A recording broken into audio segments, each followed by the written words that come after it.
Labana. Are you ready? Kicau, kicau, kicau mania. Kicau, kicau, kicau mania. Kicau, kicau. Assalamualaikum warahmatullahi wabarakatuh.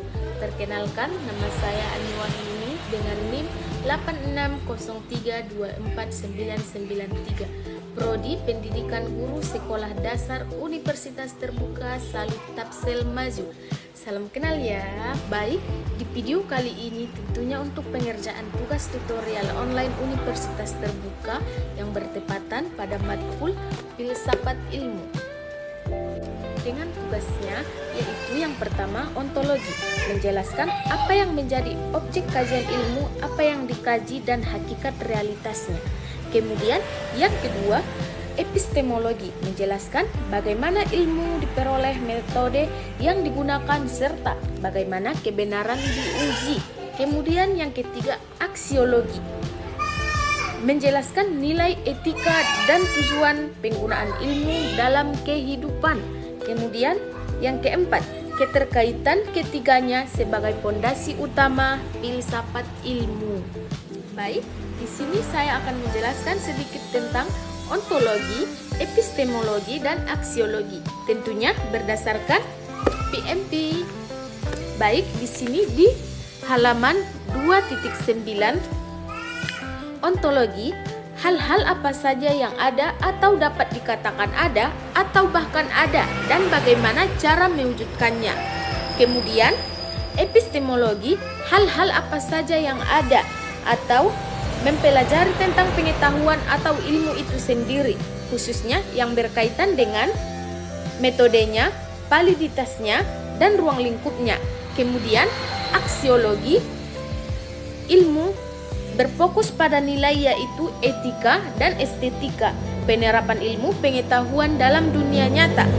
Sebelumnya, saya telah mempersiapkan sebuah PowerPoint yang akan menjelaskan tentang ontologi, epistemologi, dan aksiologi, serta peran ketiganya sebagai pondasi dasar filsafat ilmu.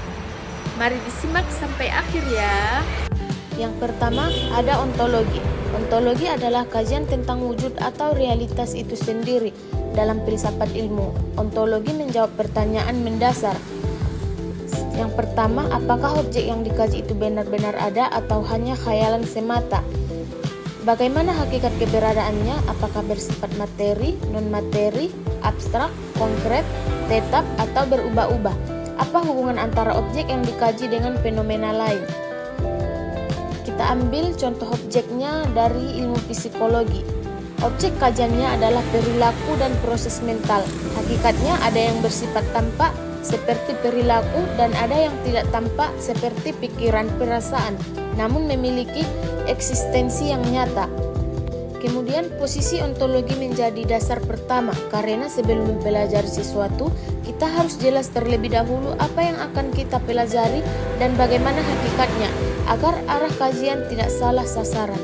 Kemudian yang kedua, epistemologi, menjelaskan bagaimana ilmu diperoleh, metode yang digunakan, serta bagaimana kebenaran diuji. Jika ontologi menjawab apa yang dikaji, maka epistemologi menjawab pertanyaan, bagaimana cara kita mendapatkan pengetahuan tentang objek tersebut, metode apa yang tepat dan sahih yang digunakan, kriteria apa yang membuat suatu pengetahuan disebut benar dan dapat dipertanggungjawabkan, sejauh mana batas kemampuan manusia untuk mengetahui sesuatu. Nah, di sini kita akan mengambil contohnya untuk objek kajian fisika. Metode yang digunakan adalah empiris, eksperimen, pengukuran, dan observasi. Kebenarannya diuji dengan apakah hasilnya dapat diulang sesuai fakta dan konsisten. Epistemologi menjadi jembatan antara objek kajian dengan pengetahuan yang dihasilkan, karena ia memastikan bahwa cara memperoleh ilmu itu sahih, sehingga hasilnya dapat diakui sebagai ilmu pengetahuan.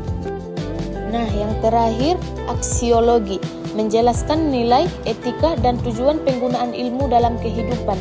Ia membahas tentang nilai yang terkandung dalam ilmu, serta bagaimana ilmu itu digunakan, untuk apa, dan apakah penggunaannya sesuai dengan nilai-nilai kebaikan, kebenaran, dan keadilan. Pertanyaan yang dijawab Apakah ilmu yang dihasilkan itu bermanfaat atau merugikan? Nilai apa yang terkandung di dalamnya? Apakah bernilai kebenaran, kebaikan, keindahan, atau kegunaan? Bagaimana etika dalam proses penelitian dan penerapan ilmu?